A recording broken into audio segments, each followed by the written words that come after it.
You're listening to the State Street Midweek Update.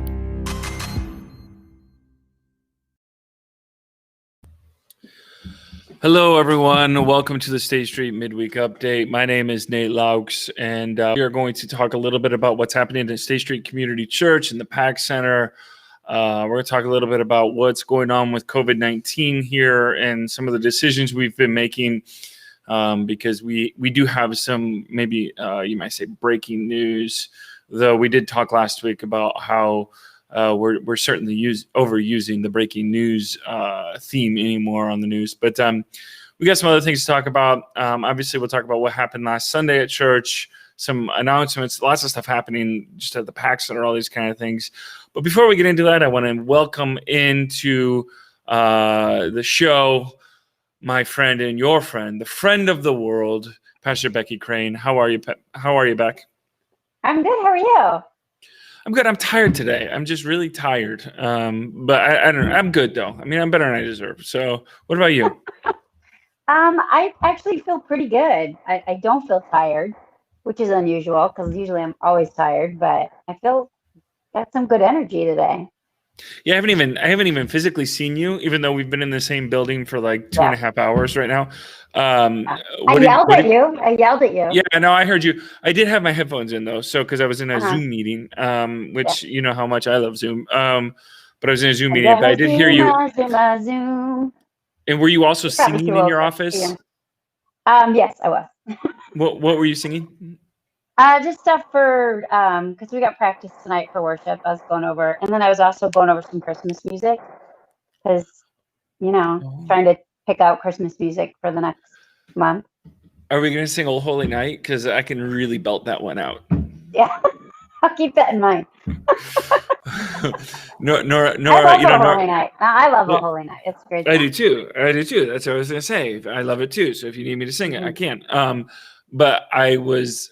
Nora's learning piano, and she's getting. But so she was playing "Old Holy Night" last night on the piano, and I started singing with her, and she stops playing because she's like, "Dad, you're just ruining it."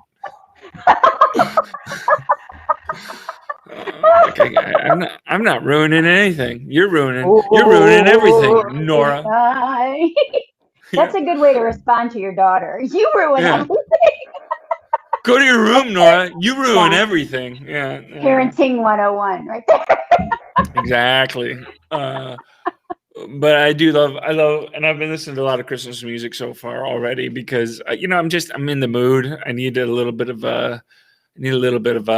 Christmas magic. So, so anyway, thanks for streaming. We've got, I can see the streaming numbers are going up right now. Thanks for streaming with us, everyone. If you're listening to the podcast here, because we do podcast this afterwards, we are glad to have you as well. We're going to be doing, as we always do, our question of the week. These kind of things are volunteer appreciation. And then we're going to talk about, we've not announced this yet until now, what our policies are going to be here for State Street Community Church meetings going forward and things like that with COVID-19 and the recent uptick in cases and overrunning of our healthcare industry. So, but before we do that, as is our custom here on the Midweek Update, it is time to celebrate birthdays and anniversaries, because just because it's a pandemic doesn't mean we don't celebrate your birthday here. All right. I know 2020 might be the year we want to forget, but we don't forget your birthday. Not now, not ever. So we only have 5 birthdays though, and no anniversaries today. So this will be real quick, but we'll get through these. Are you ready, Pastor Becky? Oh, I'm ready. All right. First one. Happy birthday, Veda Nelson. You are, I don't know how old, but you are a year older. Happy birthday, Veda. Happy birthday. Happy birthday to my niece, Bella Loucks. Happy birthday, Kiddo Pie. Love you, Uncle Nate. Happy birthday, Josh Harville. I don't know. What do you think Josh is? Maybe 17 now? 18. 18. He's a Josh senior. Harville. Yeah, he's a senior. You're too big, man. I know. Happy birthday to Debbie Lupke, our friend Debbie. I think she's older than 18, younger than 80, somewhere in there. And happy birthday to Ruby Hazlett, who I saw this last weekend. Happy birthday, Rubles. And I hope you have a great day, and your chickens make it special for you. We do love you guys, and we hope you do have a good week. All right, our question of the week this week is a question that, again, is something you maybe had to think a little bit of before you're ready to answer. But as is our custom too, when we have a question of the week, we want to hear from you. So put it in our comments here. We'd love to hear from you. What is the best advice you've ever received? This could be from a friend or relative. It could be even just in a book or something. But what is the best advice you've ever received? Now, we might take obviously I could take a quote from the scriptures or something and use that. But I'm kind of going with more, somebody gave this to you outside of the Bible or outside of, traditional kind of literature. But somebody gave this to you, or you gleaned it from somewhere. And I'd love to hear it from you.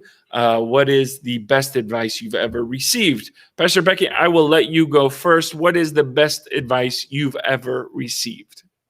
Well, I have to admit, I was a little overwhelmed by this question at first because I felt like I had to be super serious or something life-changing. But then I decided maybe I didn't. Calm down a little. So I decided to go for practical. I don't remember where I heard this advice, but you could just give me credit. No, I'm pretty sure it wasn't you. But you could give me credit for it. I mean, I could, but I'm going to take credit for it. But go ahead. So the advice was, whenever you have a small task to do, a task that's less than 10 minutes or 5 minutes, just do it. You think about all those tasks that you just walk on past and you're like, I'll do that later. I'll do that later. And then they pile up and they pile up and they pile up. And if you just did them when you saw them and got them done, then you would just have them done. And so I try to do that. And it doesn't every time I do it, I'm glad that I do. I'm like, well, that was no big deal at all. I just did it and now it's done. And I don't even have to worry about it anymore. Yeah, that is good advice. And I think also, we all get to those stages of life where we're just overwhelmed with everything that we have to do, and taking, it's a kind of a silly, I guess it'd be a euphemism, but or something. But my Uncle Jay would say, you don't have to eat. Wait, what was it? It was something about eating the elephant. You don't have to eat the whole elephant. Yeah. I've heard that. You just have to take a bite. I don't know where that comes from. I mean, we don't have anybody in our family that's Aboriginal that eats elephants, but it is kind of that theme that you don't have to do everything once. Just get that one little thing done, and you'll feel better because of it. And one more thing's off your list. That's actually really good advice. And when I'm really anxious in seasons of anxiety, sometimes I have to just pick a couple small things to accomplish and order right in my life. And then I feel a little bit better because my anxiety usually stems from a feeling of disorder and chaos. Mm-hmm. And so I think that's a really good advice, especially if you're going through anxiety as well, Beck. So that's really good advice. The one I have is one I've shared before, but it is one that I like to share because I think people need to hear it. And if you know me, I talk a lot about my grandparents. My parents are teen parents, and so my grandparents played a very vital role in my life. And my grandfathers, even more so. But my grandpa Loucks, who was a concrete guy, a very tough guy. I remember one time he got cut off on Fail Road by this young guy and driving on Fail Road. And so he pulled his truck up and literally pulled it and whipped it around this guy's vehicle. And then blocked this guy in from driving anymore, took the kid out of the car and literally I think started spanking him or something like that. And this kid was like 20, but my grandpa was just a unique individual.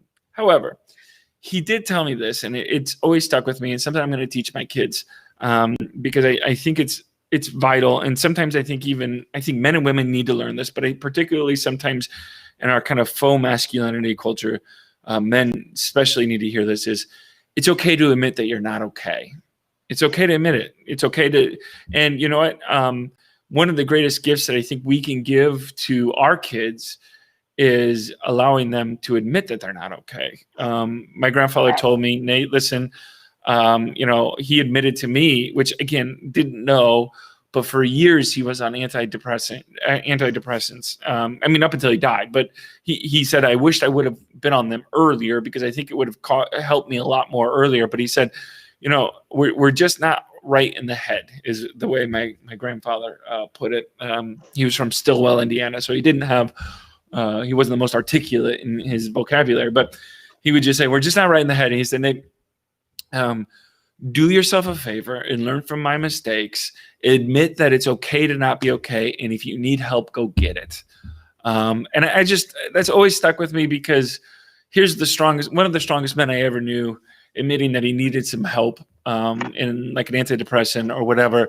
And that it's okay to admit it, and it's okay to tell your grandkids that, it's okay to tell people that. And it didn't make him any less strong, in my opinion. He was actually more strong for admitting that. So, so anyway, it's okay to admit that you're not okay. And I think it's an important exercise for all of us to learn that not only is it okay to not to admit that you're not okay, it's good and right to listen to others when they're not okay as well.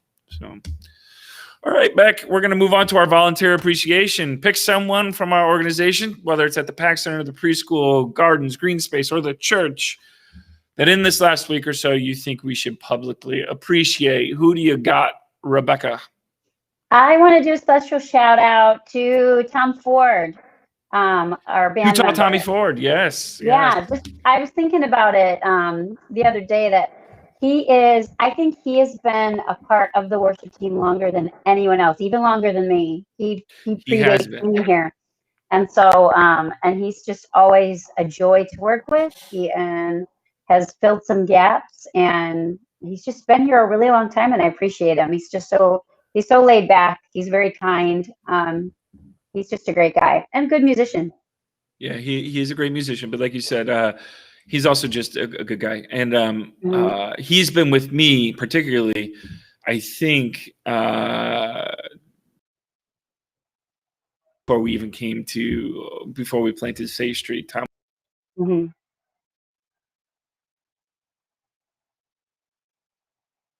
Blessed to have him here at Faith Street Community Church. Oh, sorry. Can you hear me now? Yeah, you're back. Okay, good. But yeah, we are blessed to have him here at State Street and his family, and we love him very much. And Tom is the volunteer that every organization wants to have, because you just tell Tom, hey, this is what we need from you right now in this season, and Tom just does it without complaining, without feeling like less than, because he's just that nice of a guy. And so yeah, thank you, Tom. That's a good pick. I want to pick someone that's also on staff, but he also spends a lot of time volunteering. Roger Clays. Roger's been a little bit sick lately, and so we haven't seen him as much lately.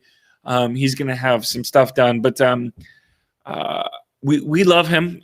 He's a great addition, not only to our staff here. He does a lot around here, but also another person that just goes above and beyond everything we ask him to do.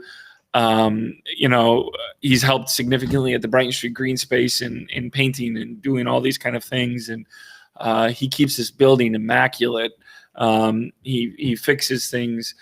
You don't have to ask him to do it. He's just amazing at what he does. But also more than that, more than the skills, he's a good friend, and we love him very much. And he's very funny. He is. We have a lot of fun, and we just love him. So we love you, Mr. Roger. And even though we haven't seen you too much lately, we do miss you. And we look forward to getting you back here. So also, we're going to talk a little bit now about this last week. We started a new series, Thanks and Giving. And in this series, we've been talking about, or we've got this short little 2-week series, and we've kind of broken up the idea of Thanksgiving into 2 parts, being thankful and being generous, which is the kind of portion of Thanksgiving that, we need to focus on. And this last week, we talked about gratitude, and it's a topic I really could never grow tired of talking about, because it's a topic I need to talk about in my own life more regularly. But one of the things that we talked about, and one of the things I said, is kind of reworking our paradigm a little bit for how we think about gratitude, because typically many of us will think that gratitude comes at the end of some kind of either hard work or some kind of achievement or some kind of gift. But then our gratitude becomes contingent on the thing that we've received. And we should be grateful for receiving stuff. But really, we should rework our paradigm to start with gratitude, just essentially to be grateful for being, to be grateful for all that is and all that ever will be, to essentially ground yourself to a state of being in this world that is grateful. And then we allow that kind of grounding to cultivate into something a little bit more healthy, I think, for all of us.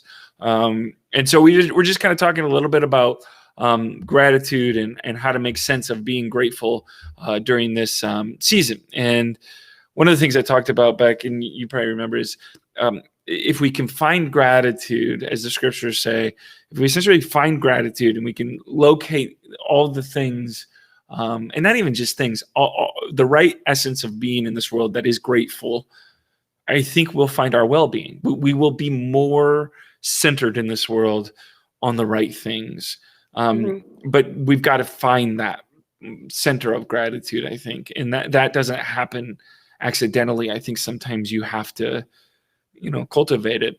Do you have any, Beck, and I'll put you on the spot a little bit here, but do you have any exercises or anything that you've done in your life to help with cultivating gratitude or figuring out, essentially how to be a more grateful person?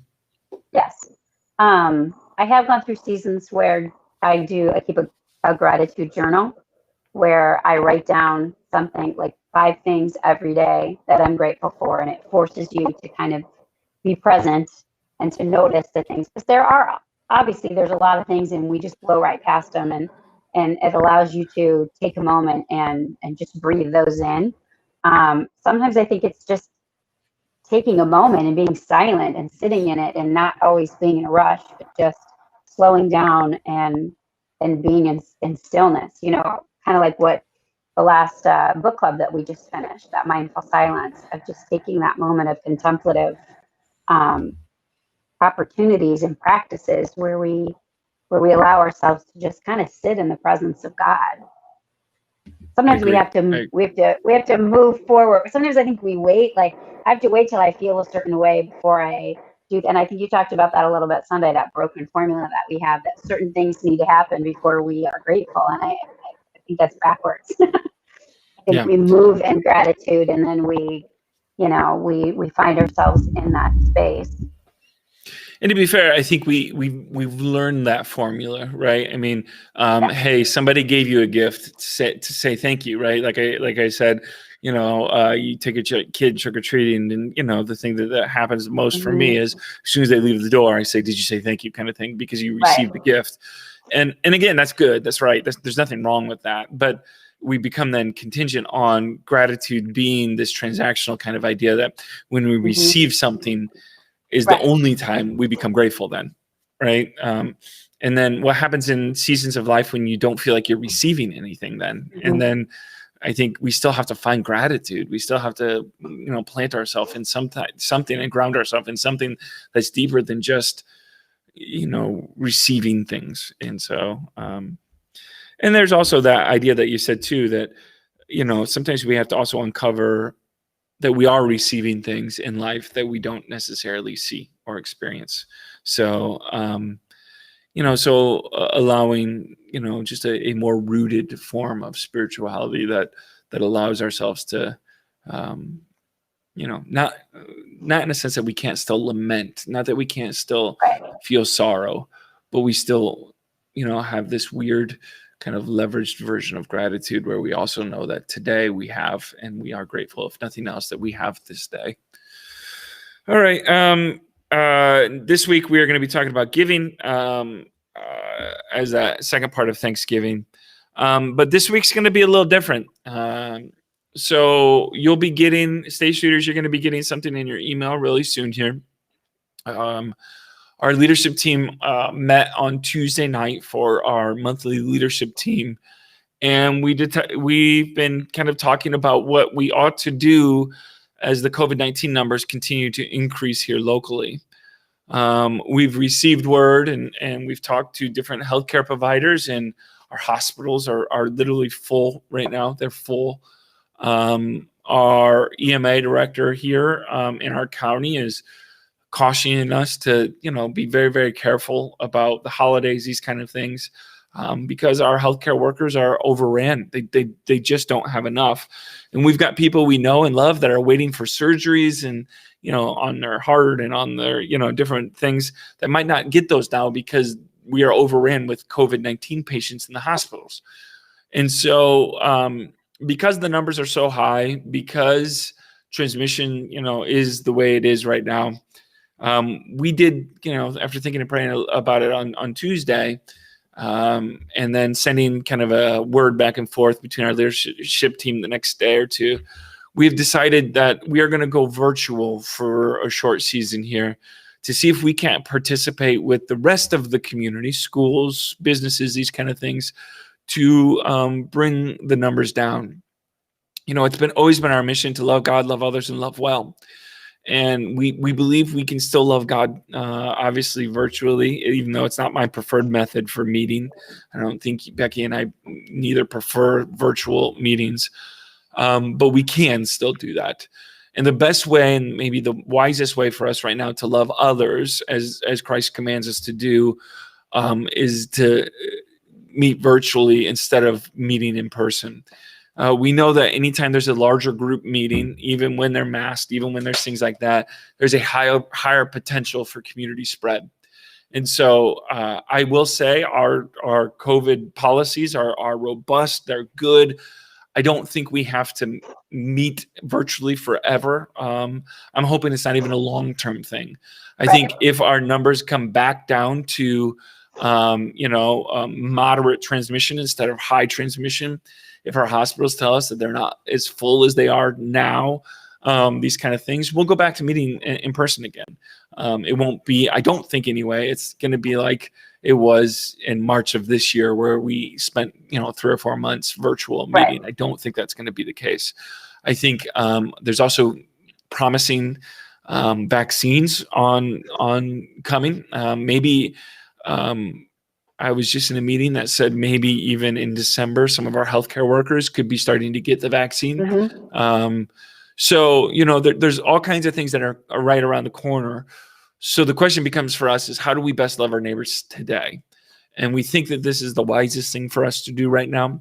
You're free to disagree, and maybe you're right. I don't know. We're just trying to make sense the best we can of what's happening around us, how to love God, love others, and to do it well. That's wise and responsible. That shows the community that, we do care. That meeting together virtually is one of the best ways we can show our neighbors we love them as well.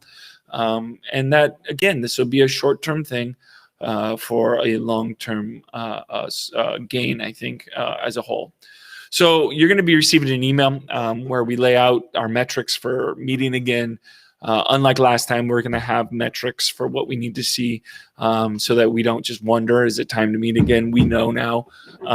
And hopefully we'll see those sooner than later. Pastor Becky, did I miss anything? You want to add anything to that? No. You got it. That's good. That's good. So we will then have one service on Sunday at 10 o'clock online. And I hope you can join us. 10 o'clock, Facebook, YouTube, and we will meet together online virtually, at least for a couple weeks now, to see, if we can't help be a part of the solution to bring these numbers down locally and to be a little bit of a hope for our healthcare workers. So you'll be receiving more about that here in your email. But that's what's going on at State Street. The Pax Center right now, Giving Tuesday is coming up the Tuesday after Thanksgiving. There is an event on Facebook. Please invite your friends and family and let them know that we are trying to raise money, as much money as we can for the Pax Center. We try to only do one major fundraiser a year, and that is Giving Tuesday. So we're really trying to raise, if we can, $50,000. We know people are stretched thin. We know there's not a ton of money everywhere, but if we can do that, that'll set the Pax Center up next year to meet the needs of our community. We know that, from hearing from other sources, even though COVID-19 might be over within, or we might have a vaccine or some, better solutions coming forward, the economic ramifications might be felt for the next year or two. And so we know that, again, the need for food relief and, combating food insecurity becomes even more important in the next year or two as these unemployment numbers are a little bit higher than they were and things like that. Also, our Thanksgiving Eve meal, Becky, you've been taking the lead on that. Do you want to kind of give people an update when that is and what we still need? Yeah, that's next Wednesday. And as anyone that's been following, if you're not sure, it is going to be at the Pax Center this year. It's easier for us to do that out of the Pax Center because it has a better setup for the kitchen and it's a to-go meal. So we are going to have a couple of different options. If people are coming in cars, they can go around back, and we have that new garage add-on that's wonderful. So they'll be picking up meals there, but we'll also be taking walk-ups on the front door. If you signed up to participate as far as bringing food, I have contacted you this week if you're supposed to be picking up a turkey, and those turkeys are being picked up Saturday, Sunday, and Monday. So make sure that you get your turkey and then you return it next Wednesday. Anytime that day before 4:30, and it needs to be carved. If you signed up for ham, don't forget, bring your ham that same day, and the same thing with desserts. We can always take a few more desserts if anyone wants to volunteer there. And we're still looking for a couple more volunteers to help us pack meals that day. I need probably about 4 or 5 more volunteers to round out our team. And so if that's something that you're interested in, contact me. You can contact me on Facebook. You can shoot me a message, an email. If you know me, closer and you've got my number, text me. I'd love to hear from you. So. All right. Yep, I just got a message from our program manager at the Pax Center that a graphic is wrong and I've got to fix it. And that was my fault. And I am really, really, really sorry about that, everyone. I live to fail you. Other than that, I don't think we have much. Brighton Street Green Space, we got some new sidewalks poured. I think all sidewalks at the Brighton Street Green Space are finally poured, which is a big deal. And we're hoping to raise $50,000 to finish our pavilion. We've got some, grass and sod we need to put down, some trees to plant, these kind of things. But it's almost there. This spring, if we have enough money, it's going to be completed, and it's going to be unlike anything you've seen or experienced in a green space and park. We are so grateful and so excited to give this space over to our community, to use it to grow fresh produce that is given to our neighbors, to provide a space for gardening and being outside and learning to use your hands and things like that.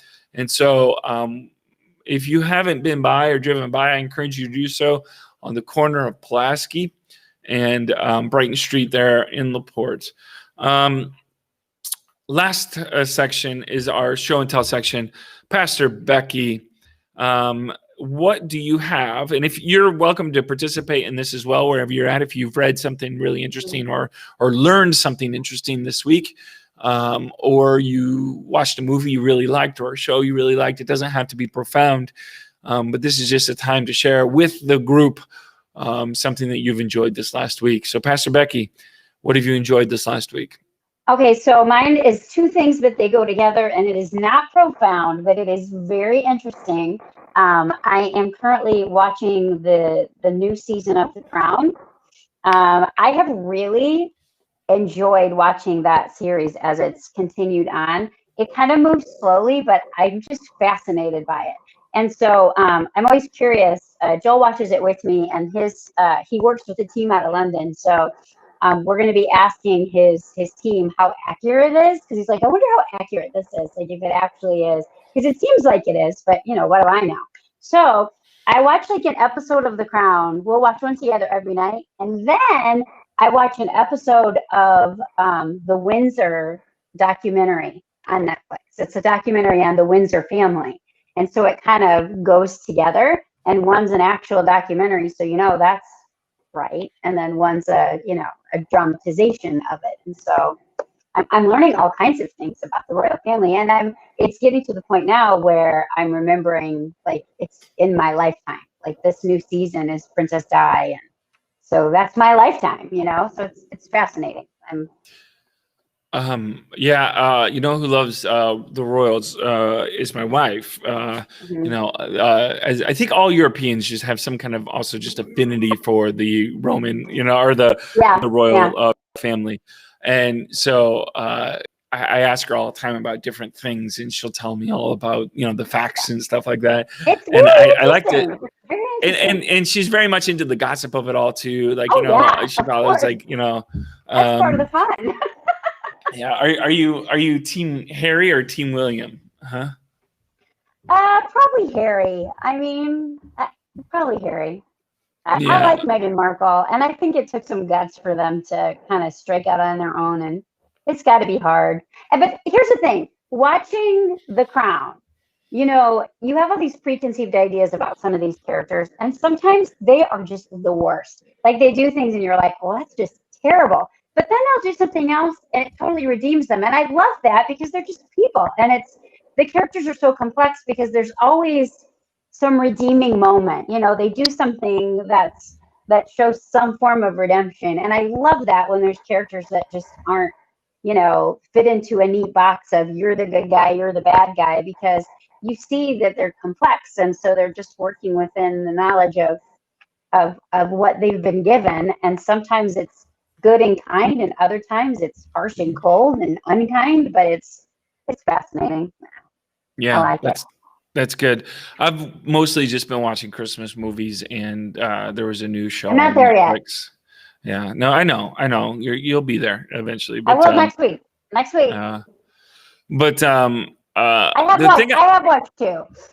The thing I wanted to share with people is just something that I'm kind of in the thick of Giving Tuesday stuff, and so been working really hard on the website and all that kind of thing. And one of the things that we track are kind of give you a glimpse of.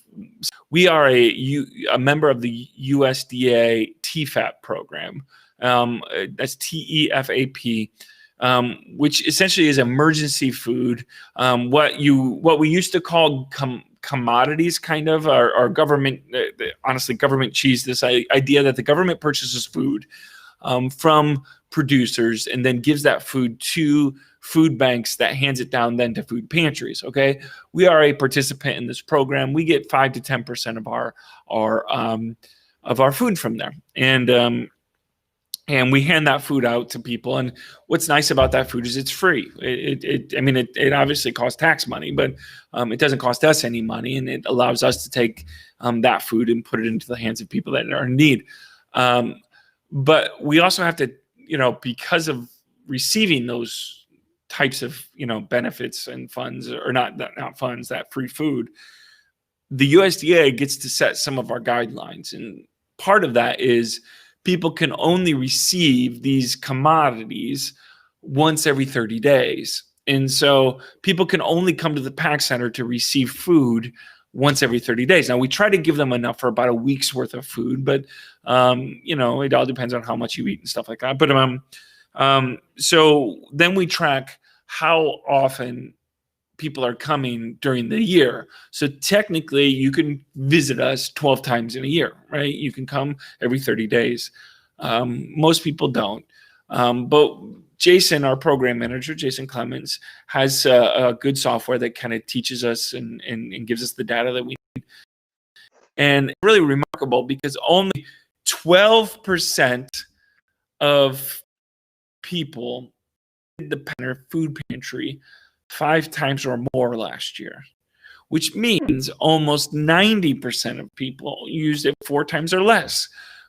Meaning for us anyway, to parse that out, most people only come to our food pantry for emergency relief. They're not coming monthly. They're coming because they couldn't pay their bills that month, or they couldn't, they just had a hard time that month and they needed a little bit of relief. Which I think is really important to know that, most people don't love using services like this. We try to make their experience as happy and as welcoming and as inclusive as possible. But, I don't know many people that wouldn't rather make enough money themselves, get paid well enough to buy their own groceries.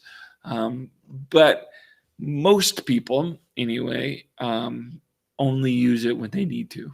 And so I just wanted to share that because, again, data is important to us. And we try to have good data to inform our programs and what we do at the Pax Center so that we know what's working and what isn't.